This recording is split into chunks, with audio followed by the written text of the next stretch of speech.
নমস্কার বন্ধুরা, আমি আজকে একটা রান্না করতে চলেছি। সেই রান্নাটা হচ্ছে ফুলকপি দিয়ে আলু দিয়ে রুই মাছের ঝোল। ঠিক আছে,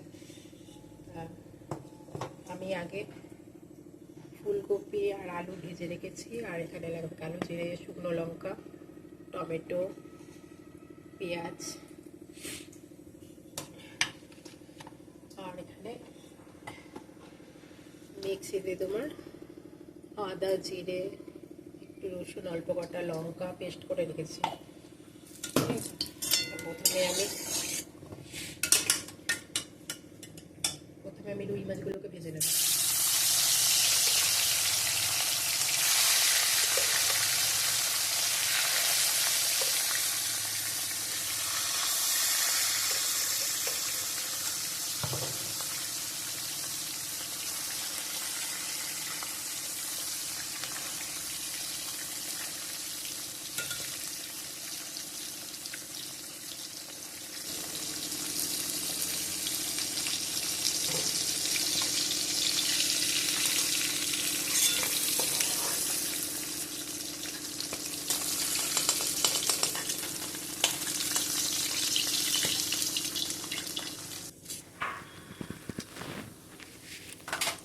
দেখে নিন, মাছ ভাজা তো হয়ে গেছে বন্ধুরা।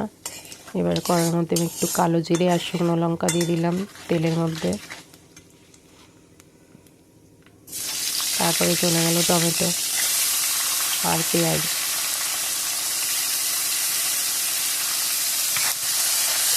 এবার এগুলোকে একটু ভালো করে ভাজতে হবে।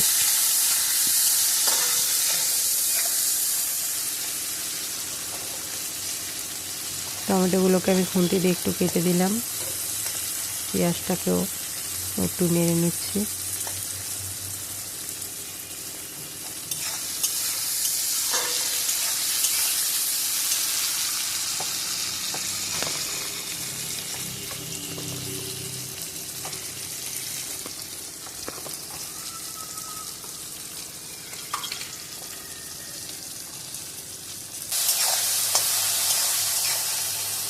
আমি একটু নুন দিয়ে দিয়েছিলাম, স্কিপ হয়ে গেছে। নুনটা দিলে তাড়াতাড়ি নরম হয়ে যায়। এরপরে যে মশলাটা আমি পেস্ট করে রেখেছিলাম সেই মশলা বাটাটা দিয়ে দিলাম। আদা, জিরে, লঙ্কা, অল্প একটু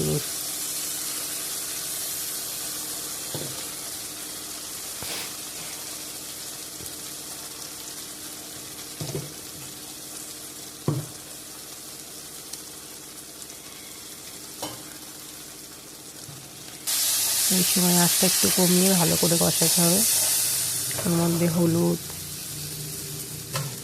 দিয়ে দিয়েছি, আর কষিয়ে কষিয়ে এবার আলু আর ফুলকপিগুলো দিয়ে ভালো করে একটু কষিয়ে নেব।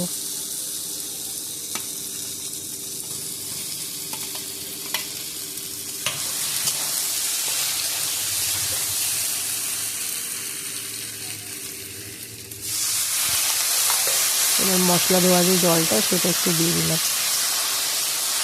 ভালো করে কষাতে হবে।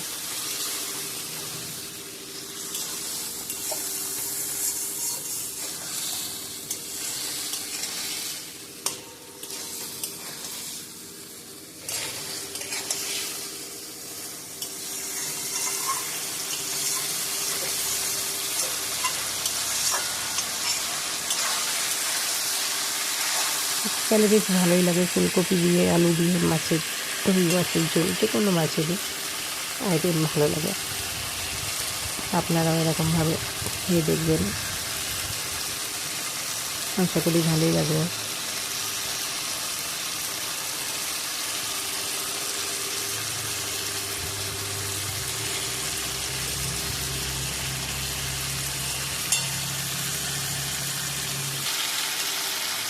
আমার কষানো প্রায় কমপ্লিট। এবারে আমি একটু গরম জল দিয়ে দিলাম ওর মধ্যে।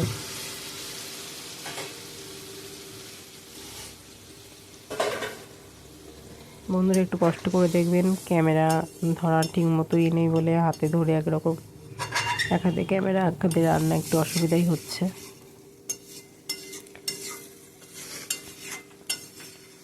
তোমরা যদি উৎসাহ দাও তাহলে ভালো করে আরও করে দেখাবো। তো গরম জল দিয়ে দিলাম, এবার আমি ঢাকা দিয়ে দিচ্ছি আর আঁচটাকে একটু কমিয়ে দিলাম। মাছগুলো দিয়ে দিলাম। আর দেখুন হয়ে গেছে। আমি মাছগুলো এবার দিয়ে দিয়েছিলাম। আলুও সিদ্ধ হয়ে গেছে।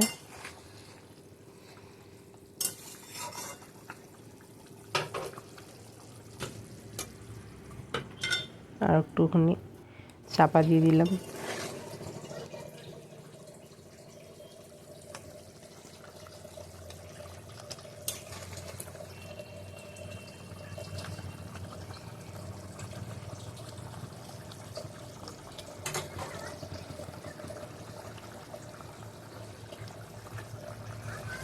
একটু লবণ কম হয়েছিল, ওই জন্য আমি আর একটু স্বাদ মতো দিয়ে দিলাম।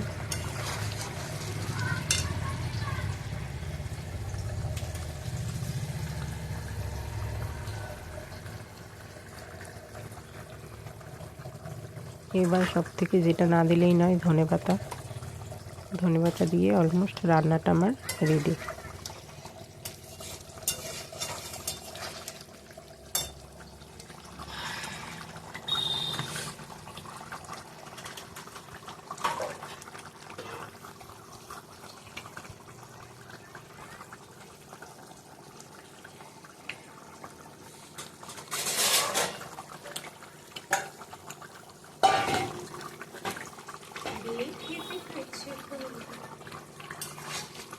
হয়ে গেছে।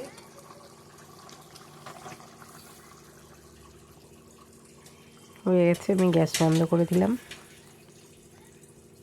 আপনাদের যদি ভালো লাগে লাইক, কমেন্ট আর সাবস্ক্রাইব করবেন।